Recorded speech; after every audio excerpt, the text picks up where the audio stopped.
కనిపిస్తుందేమో అదే మామ కాలభైరవ టెంపుల్కి వెళ్ళే ఆర్చి.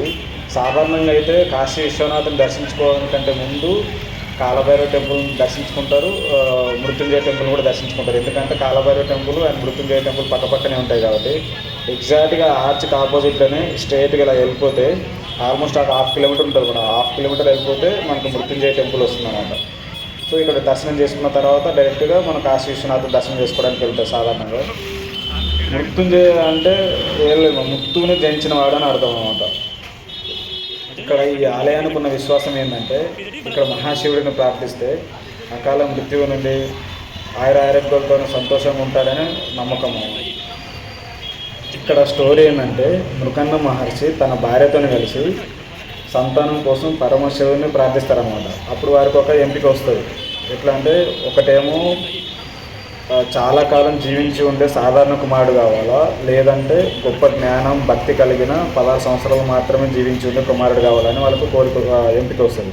వాళ్ళు ఏం చేస్తారు, రెండో ఆప్షన్ ఎంచుకుంటారు అన్నమాట. గొప్ప జ్ఞానం భక్తి కలిగిన 16 సంవత్సరాలు మాత్రమే జీవించి ఉండే కుమారుడు కావాలని చెప్తారు. దాని కారణంగా వాళ్ళకి మార్కండేయుడు జన్మిస్తాడు. తనకు 16 సంవత్సరాలు మాత్రమే ఉంటాయి. గొప్ప జ్ఞానం మరియు శివభక్తి కలిగిన వాడు అనమాట. మార్కండేయుడికి తెలుసు తను 16 సంవత్సరాల తర్వాత చనిపోతానని. అయినా శివుడి పైన అపారమైన భక్తితోన భక్తి శ్రద్ధలతో పూజలు చేస్తూ ఉంటాడనమాట.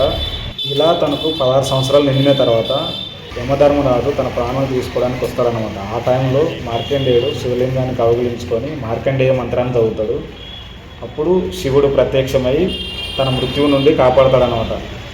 అందుకే ఇక్కడ మార్కండేయుని మృత్యుంజయుడు అంటారు. ఇలా శివుడి పైన అపారమైన భక్తితో ఉంటే మృత్యువు నుండి కూడా జయించవచ్చని ఇక్కడ నమ్మకం అనమాట.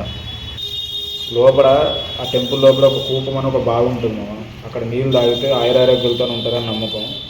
ఒకవేళ మనకు వీలైతే అక్కడికి వెళ్ళి తాగుదాం. కానీ ఇక్కడ చాలా వరకు కాలభైరవ టెంపుల్కి కానీ మృత్యుంజయ టెంపుల్కి కానీ చాలామంది తెలుగు వాళ్ళే వస్తారు. వీళ్ళు మొత్తం చాలా వరకు తెలుగు వాళ్ళే కనపడతారు.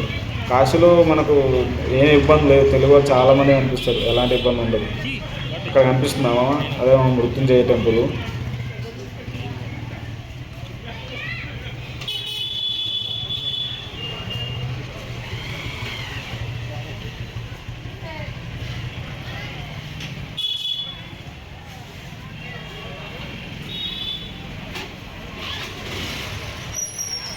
లోపల వీలైతే వీడియో తీసి పెడతాను, లేదంటే మీకు లోపల ఇన్సైడ్ ఎలా ఉంటుందో మీకు ఫోటోలు పెడతాను.